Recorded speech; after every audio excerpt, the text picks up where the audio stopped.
Simulan na natin ang aking pag-refresh sa aking motor. Tatanggalin natin yung battery para mahiwalay. At yung 4 na bolts dyan sa U-box. Itong mga wire, yung oil cooler dyan sa taas, tsaka sa baba, tatanggalin natin. Yung breather, at itong pipe, tatanggalin din natin. Pagkatapos, itong rear shock, yung bolt niya dyan. Pati yung rear brake cable. Sumunod naman yung throttle cable na nakadugtong sa plunger. Pagkatapos, yung gas hose, tatanggalin din natin. Sisimulan ko na, i-ready ko na ang mga tools na gagamitin. Yan ang mga tools na kakailanganin. Dito, babaklasin ko na ang bangka. 3 tornilyo lang yan.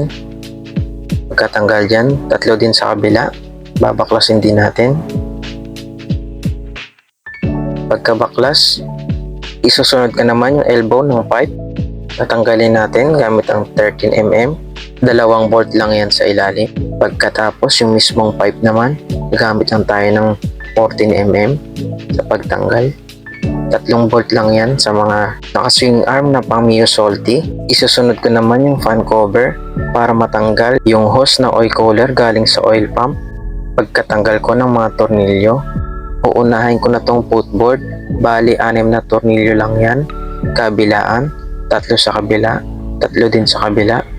Pagkatapos, i-bend lang yan para mahugot agad yung footboard para maluwag sa pagtanggal ng fan cover. Pagkatapos, tatanggalin ko tong footrest. Gagamit lang tayo ng 12mm, 2 piraso lang yan. Tatanggalin na natin yung mga naiwang tornilyo para mahugot ang fan cover. Luluwagan ko na yung tornilyo ng oil cooler para mahugot ito, para mahiwalay sa chassis yung makina.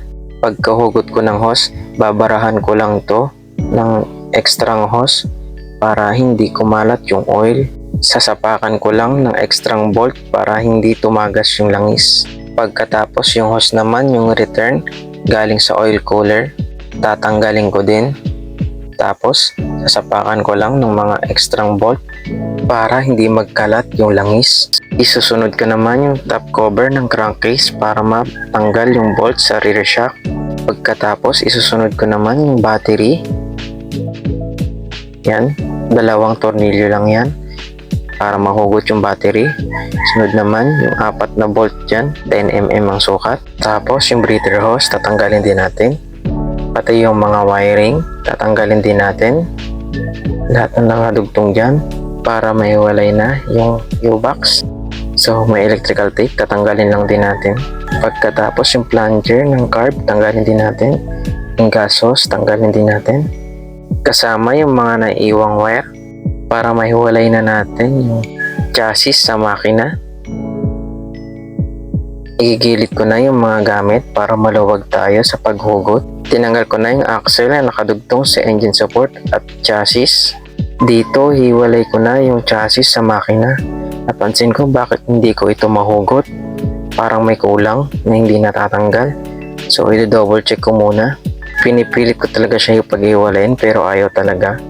So, titignan ko kung anong dahilan ko bakit hindi ko pa rin siya mahugot.